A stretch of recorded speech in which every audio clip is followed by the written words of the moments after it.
I've never told anybody my story.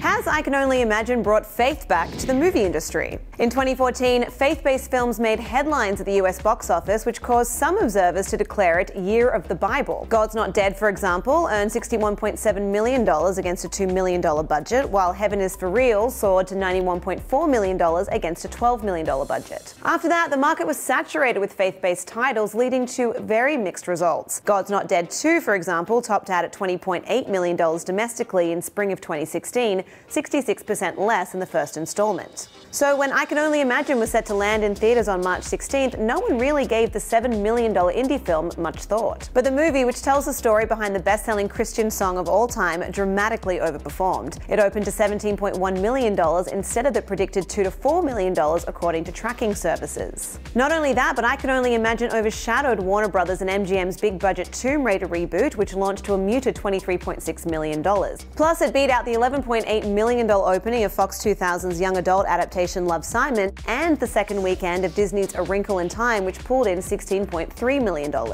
I Can Only Imagine scored the fourth biggest domestic opening for a faith-based film, behind Mel Gibson's The Passion of the Christ, which made $83.8 million, Son of God, which earned $25.6 million, and Heaven is for Real, which pulled in $22.5 million. The film was directed by faith-based filmmakers and brothers Andrew and Joe Irwin, and stars J. Michael Finley as the real-life Bart Millard, the lead singer of the Christian band Mercy Me, who wrote I Can Only Imagine. The song recounts Millard's relationship with his once abusive father, played in the film by Dennis Quaid, and ponders what it would be like to be in heaven standing before God. I Can Only Imagine was first issued as a track on Mercy Me's 1999 album The Worship Project, then recorded for the 2001 album Almost There. Millard, a Southern Baptist, helped publicize the film, including during Mercy Me's latest tour. Quaid, one of several mainstream stars who has appeared in a faith-based film, was also a key part of the marketing campaign. According to box office analyst Paul DeGarabedian of ComScore, the power of grassroots marketing, consisting mainly of a strong and enthusiastic endorsement from influencers, clergy, etc., to their respective congregations in the faith-based community,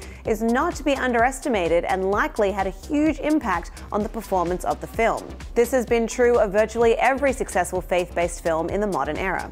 DeGarabedian continued, I Can Only Imagine became a divine overperformer in a weekend where big-budget blockbusters like Black Panther and newcomers like Tomb Raider and Love, Simon received all the attention. Now, this underestimated faith-based film is rightfully upstaging some of its higher-profile box office brethren. To read more on the box office success of I Can Only Imagine, head to THR.com. For the Hollywood Reporter News, I'm Lindsay Rodriguez.